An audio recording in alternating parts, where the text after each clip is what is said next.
Hey everyone, thanks for tuning in. Today we're going to check out this guy, the Iron Man Mark 21 Midas Diecast 6-scale figure by Hot Toys from Iron Man 3. I've been waiting so long to get my hands on this and now I've got it. Let's see how it turned out. Greetings. Please log in. Username authorized. Alright, first up as always is the packaging, and as you can see it's pretty magnificent. But we've come to expect that from Hot Toys. This is something really special to me though, because I mean, just look at all these remarkable gold metallic hues that we have going on here. I mean, it's just pretty much monochrome gold right here throughout the golden areas of the armor. And copper colored, which, you know, copper has, as far as metal goes, copper has a bit of a reddish tint that's readily identifiable. Kind of replacing what would be the red tones in the Mark 7 armor. We'll get to that once we get the box open. Rotating it around to the side, you can see that this is a slide out option on the box. The styrofoam insert, we'll get into that here in a little bit. And oh yeah, check that embossed arc reactor right there on the side. That's pretty cool. Continuing the rotation on the back, we have a few of the usual suspects listed here, as well as various bits of legalese and whatnot, warnings and such, as well as the typical book cover, the book spine look of the design that we have come to expect on this side. Spin it right back around to the front because I really just want to dive right into this, and I'm sure that all of you want me to as well, so let's get this open.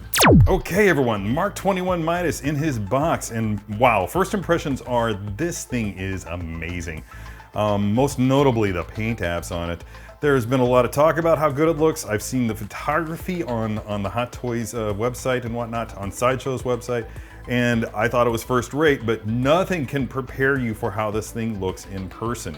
Let's start off with the gold, a very almost, I don't want to say molten quality because that implies that it's melted and it's probably glowing. But what I'm really looking at here is it legitimately reads as gold. I keep thinking of that fertility idol in Indiana Jones, for instance. Or better yet, a better comparison would be the Mark 39 Star Boost armor from the House Party Protocol as well. I read somewhere recently, maybe it was just speculation, maybe it's canon, that the Mark 21 was a sort of prototype high altitude armor leading up to the Mark 39 Star Boost armor, which might explain why the gold quality is so reminiscent of the gold in that particular armor, which I always thought was just a little bit different from the armors, from the rest of the armors. Might just be my perception. I don't know. You tell me what you think in the comments below.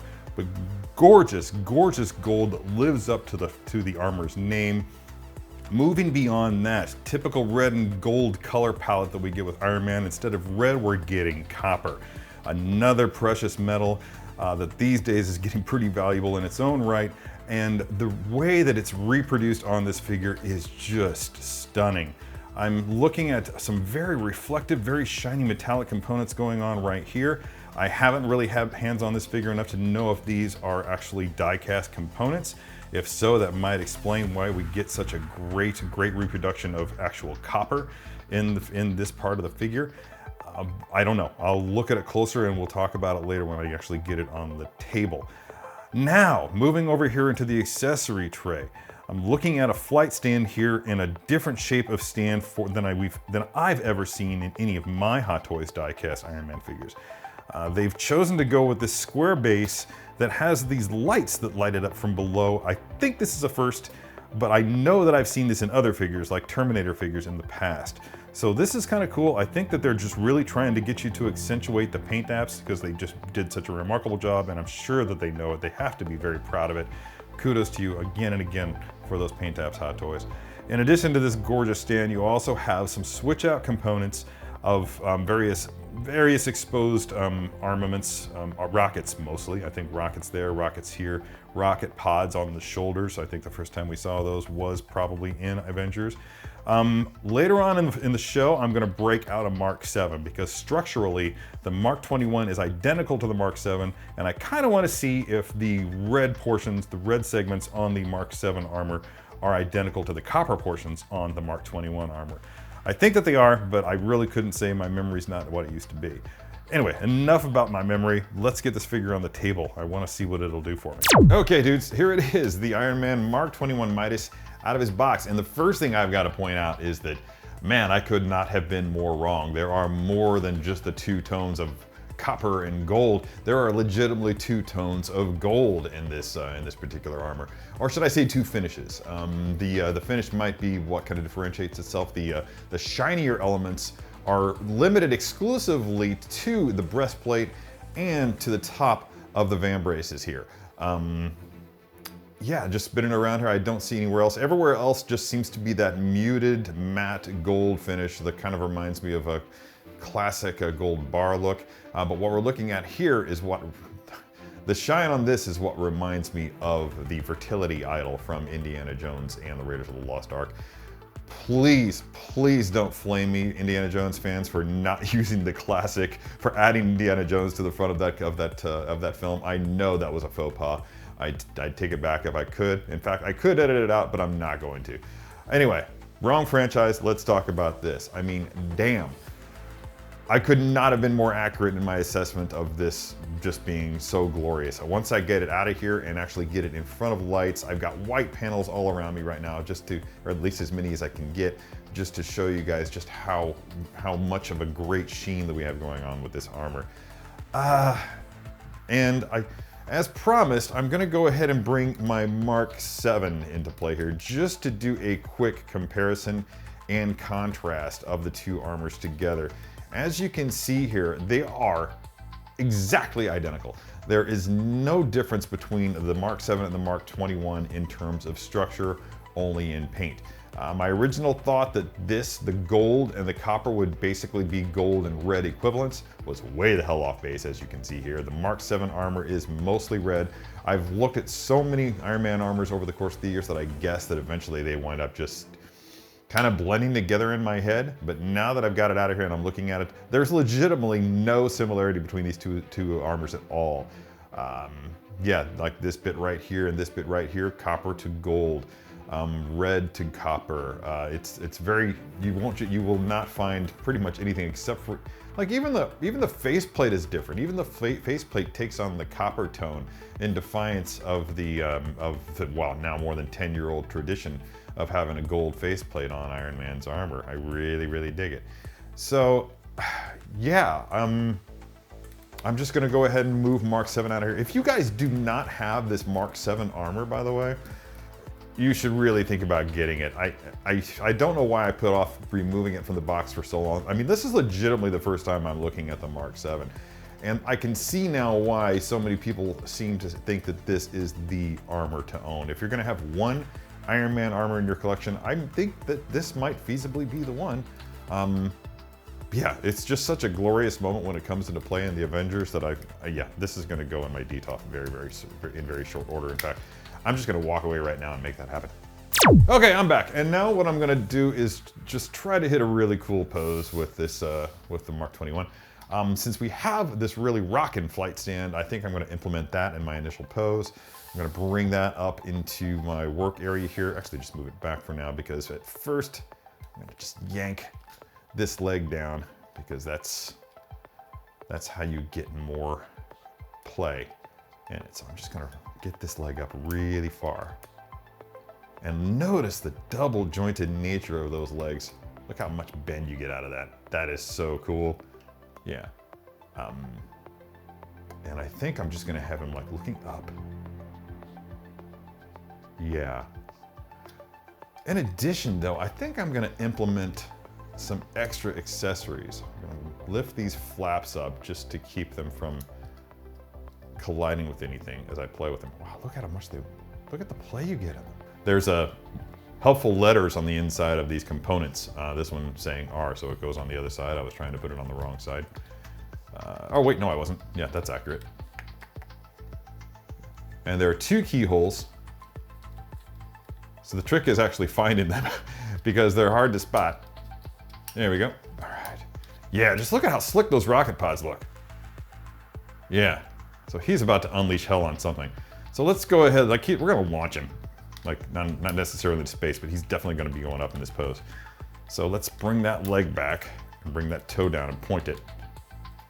And actually, while that's a great looking superhero pose, it doesn't make a whole lot of sense, but you know what? I don't much care.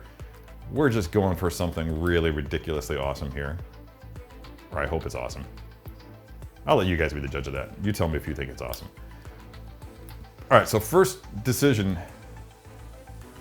Yeah. Again, this is a great Superman flight pose, but I think that I'm doing it wrong for Iron Man. So I'm gonna bring in the repulsor palms. Because if he's gonna be flying, then he's gonna need stabilization, and that's essentially what the repulsor palms were designed to do. Remember when Pepper was walking into his office and he was like, this isn't a weapon, this is a flight stabilizer. Turns out it's both. I did this in the wrong order, everyone. If you're gonna be doing this at home, then definitely change out your hands before you put your character into his flight pose. All right, cool. So there's that.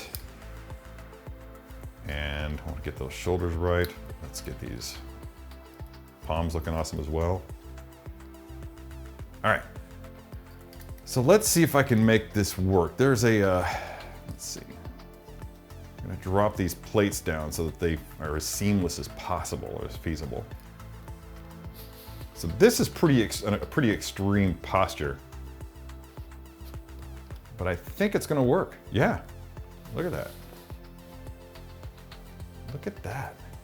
Now, I'm kind of concerned about weight distribution over the stand, so I'm going to, and I noticed earlier, by the way, that if you try to bend this stand, even without a figure on it, without holding the base, then it puts a lot of pressure on this base. So don't do that. Do this, and hope that it holds. And it's holding nicely, look at that. Tempting fate here. But I'm gonna bend it up just a little bit more, because I don't want him flying straight up. That is gorgeous.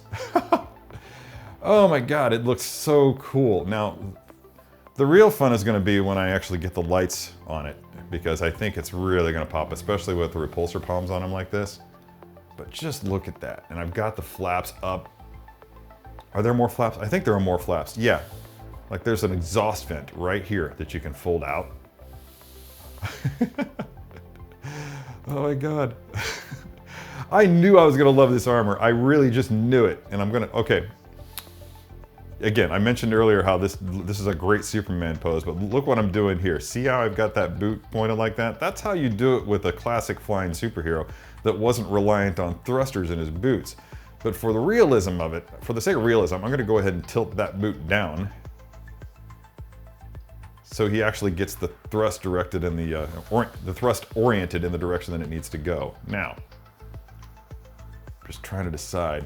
I think I want to twist the torso. Hashtag torso twist. Yeah, there we go. And I'm going to turn the head just a little bit so that we're getting just a little bit of a curve here. Like he's not flying entirely straight. But also what that does is when you rotate the thing, then you also don't lose any of the angles of the armor in foreshortening. Now, and that's it, everyone. That is my first Iron Man Mark 42 Midas pose. And there's so much more to do with it too. Wow. Yeah, okay. I'm gonna take this thing and put it and set everything up for a round of photography. I'm gonna hit a few more poses with it. So just tell me what you think about this. If you have any questions about what it's capable of, drop them in the comment section below.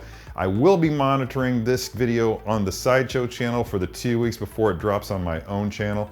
So just feel free to drop your questions into the Sideshow, onto the Sideshow page, and I will make sure that, that I get them answered in short order. Again, thanks everyone for watching, and don't forget to let your geek side show.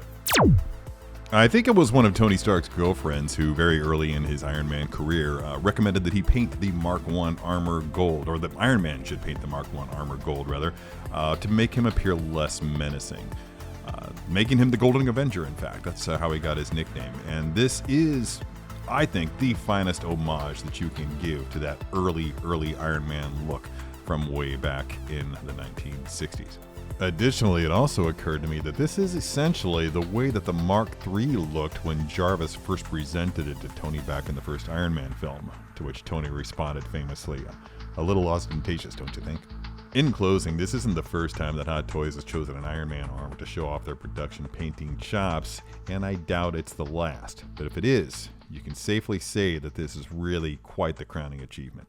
And that's about it for this video. Let me know what you think about the figure in the comments below, and until next time, as always, be good to your plastic. Hey, look at you, made it to the end and everything. If you like what you saw, hit that subscribe button and you can view more content as it's posted. If you're really hardcore, ring that notification bell and stuff will be beamed directly to you so that you can check in and watch every so often. Really appreciate everybody taking the time to watch our videos. It really helps me a lot. Thanks very much. Bye.